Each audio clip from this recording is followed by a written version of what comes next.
Lo privado es político, también denominado lo personal es político, es un argumento utilizado como lema del movimiento estudiantil y de la segunda ola del feminismo.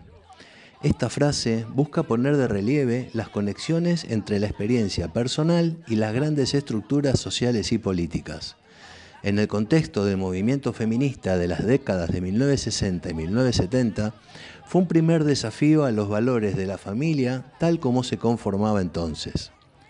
La izquierda internacional se ha unido a través de esta frase para dar un segundo salto de poder, una vez que se consiguió atravesar el marco político al lograr que se acepten los 10 puntos del Manifiesto Comunista de 1848 de Marx y Engels como una normalidad política.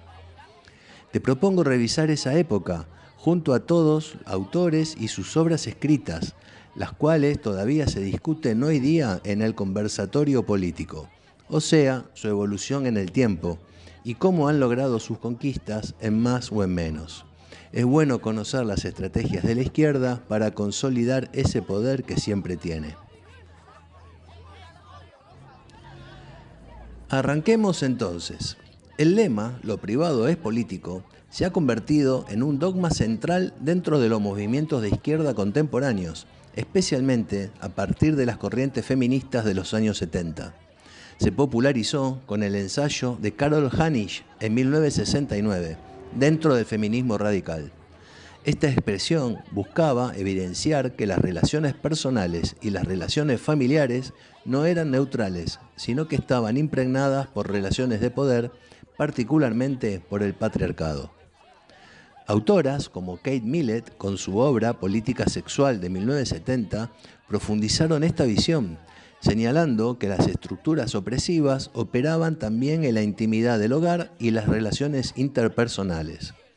Otras pensadoras relevantes que contribuyeron a esta línea teórica fueron Shulamit Firestone, autora de La dialéctica del sexo en 1970, y Juliet Mitchell, con su trabajo Psicoanálisis y Feminismo de 1974.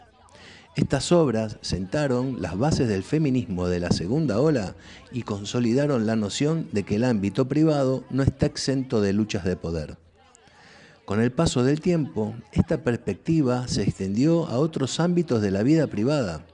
Se sostuvo que las decisiones individuales sobre el lenguaje, la vestimenta, el consumo o las relaciones afectivas debían ser interpretadas y reguladas desde parámetros políticos. La idea de que el poder se infiltra en cada aspecto de la vida cotidiana justificó intervenciones estatales en áreas tradicionalmente consideradas privadas. Asimismo, dio origen a la noción de microagresiones, actos o comentarios, muchas veces involuntarios, que son interpretados como ofensivos o discriminatorios por afectar a grupos considerados vulnerables. Este concepto fue desarrollado principalmente en los trabajos de Daryl Wing Su, especialmente en su libro Microagresiones en la vida de todos los días, de 2010, donde expone cómo interacciones sutiles pueden perpetuar prejuicios sociales y psicológicos. Desde la óptica del liberalismo, esta expansión de lo político hacia lo privado hiere el principio fundamental de la autonomía individual. La esfera privada es el ámbito donde el individuo ejerce libremente sus decisiones y resguarda su intimidad frente justamente al poder estatal. Al desdibujar la frontera entre lo público y lo privado, se abre la puerta a un intervencionismo creciente que amenaza las libertades personales. Además, la interpretación subjetiva de microagresiones crea un ambiente de censura y autocontrol, donde la libertad de expresión se ve restringida por el temor a ofender. Pensadores como John Stuart Mill, en su obra sobre la libertad de 1859, destacan la importancia de proteger el ámbito privado y garantizar la libertad de expresión como pilares fundamentales para una sociedad libre. La politización de la vida privada ha generado un clima de polarización y conflicto constante. Cada intervención cotidiana se convierte en un potencial campo de batalla ideológico. La vigilancia social y el escrutinio sobre comportamientos personales fomentan la autocensura y vulneran la confianza entre individuos. La sociedad, en lugar de basarse en acuerdos voluntarios y en la tolerancia mutua, deriva hacia un control social permanente, siempre por parte del Estado, que desincentiva la diversidad de pensamiento. La consigna "lo privado es político" ha sido una herramienta eficaz para ampliar la agenda política de la izquierda, pero su implementación amenaza las bases de la libertad individual defendidas por el liberalismo. La protección de la esfera privada es esencial para garantizar una sociedad libre, donde las personas puedan vivir conforme a sus valores sin la constante intromisión del poder político en general ni del Estado en particular. Hay que reivindicar la separación entre lo público y lo privado. Esto hoy es más necesario que nunca para preservar la autonomía individual y la convivencia pacífica. Pero como una característica que tiene esta radio, pasaré a dejarte un resumen de todos los libros claves en este tema, tanto de izquierda como de derecha. Carol Hanisch, en su libro Lo personal es político, de 1969, sostiene que los problemas personales de las mujeres, como el maltrato doméstico o la desigualdad en el hogar, son consecuencia de estructuras políticas patriarcales. Hanisch argumenta que no se trata solo de decisiones individuales, sino que existe un sistema opresivo que influye en lo que sucede en la esfera privada. Las experiencias privadas de las mujeres, por tanto, son reflejo de una dominación política. Kate Millett, en su obra Política sexual de 1970, hace un análisis sobre cómo las relaciones sexuales y de género son construidas políticamente. Millett sostiene que el patriarcado es una forma de política que se manifiesta en la familia, la literatura y el arte. Shulamit Firestone, en su libro La dialéctica del sexo de 1970, combina marxismo y feminismo para argumentar que la opresión de la mujer se basa en la biología. El hecho de que las mujeres den a luz las hace vulnerables a la explotación. Propone la liberación de la reproducción mediante tecnologías como la fertilización artificial y la crianza colectiva. Su enfoque es radical porque busca una transformación total de las relaciones familiares y sexuales. Julian Mitchell y su obra Psicoanálisis y Feminismo de 1974 analiza cómo el psicoanálisis puede ser útil para el feminismo. Sostiene que el patriarcado no solo es una estructura económica, sino también psicológica. Trata de explicarte que el complejo de Edipo contribuye a la opresión femenina. Daryl Wing Su, en su obra Microagresiones en la vida cotidiana de 2010, define a las microagresiones como comentarios o acciones sutiles que, aunque no intencionados, son percibidos como ofensivos por miembros de grupos marginados. El libro clasifica las microagresiones en 3 tipos. Microasaltos, llamado así a los actos discriminatorios explícitos. Microinsultos, a los comentarios ofensivos. Y microinvalidaciones, o sea, la negación de la experiencia a las minorías. En contrapartida a este ataque a las decisiones personales del individuo, te propongo los siguientes libros. John Stuart Mill, en su obra Sobre la libertad de 1859, defiende la libertad individual frente a la tiranía de la mayoría y el poder del Estado. Propone el principio del daño. Cada persona es libre de actuar como quiera, siempre que no perjudique a otros.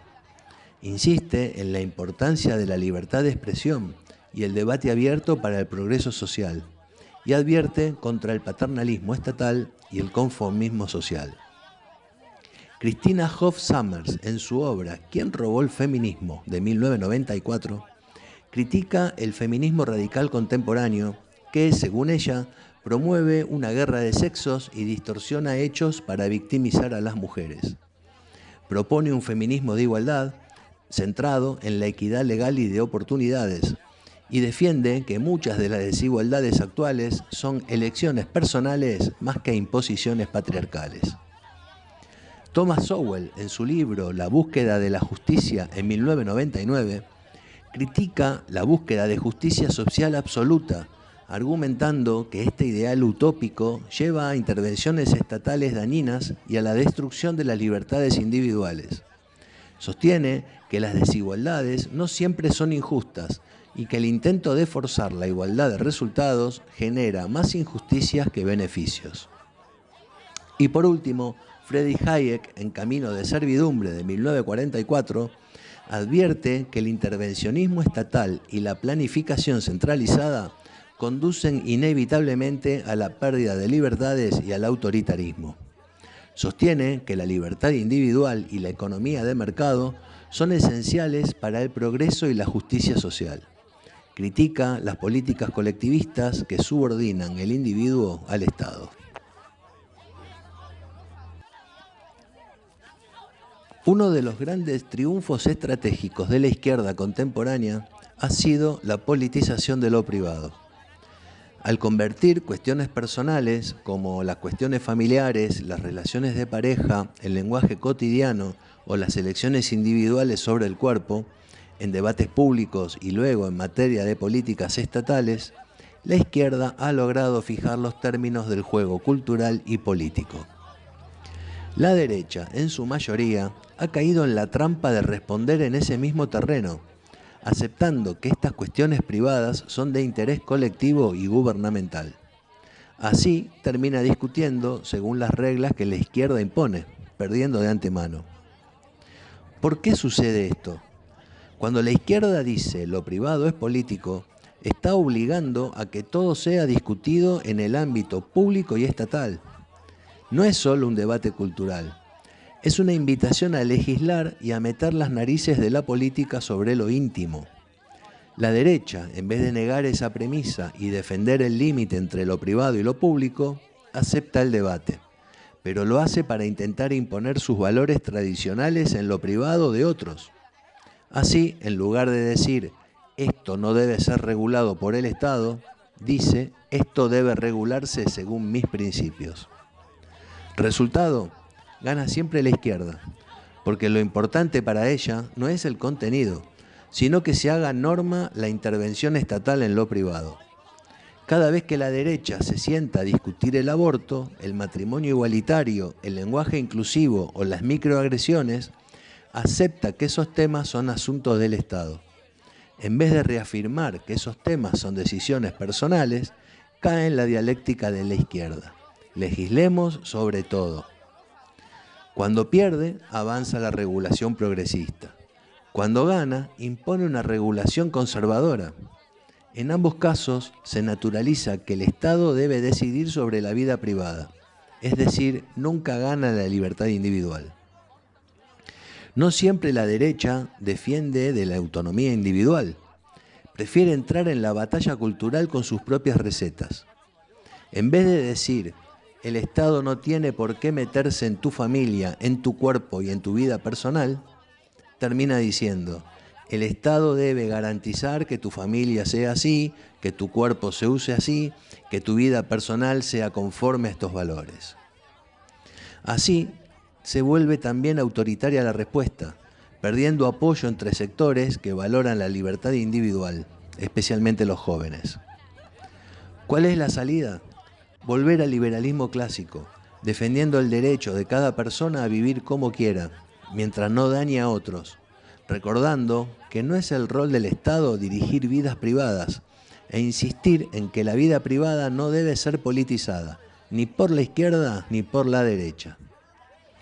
Cuando te pregunten qué opinás sobre el matrimonio igualitario, responde que el Estado no debe meterse en cómo las personas forman sus vínculos afectivos. Lo que hagan dos adultos en su vida privada no es asunto mío ni del gobierno. Cuando surja el tema del aborto, decí, no creo que el Estado deba decidir por las mujeres ni por las familias. Prefiero que la libertad individual y la responsabilidad personal guíen esas decisiones. Y cuando hablen del lenguaje inclusivo, decí que cada quien debe hablar como quiera y cada quien debe ser libre de no usar un lenguaje que no le guste. La libertad de expresión debe primar sobre las imposiciones. En definitiva, el desafío es no dejarse arrastrar a ese campo de batalla, sino negar el campo mismo. Deciles, ustedes están politizando lo que no debe ser politizado. La libertad consiste en que cada uno viva su vida privada como desee, sin que el Estado o ustedes se metan en ella. Esa es la verdadera batalla cultural desde el liberalismo. ¿Qué te pareció este informe? Si te gustó, dale like, compartilo, suscríbete y sé miembro de este canal. Nos vemos en el próximo podcast. Hombres y mujeres libres, es un verdadero placer hacer este programa. Pasen una buena semana, cuídense y viva la libertad.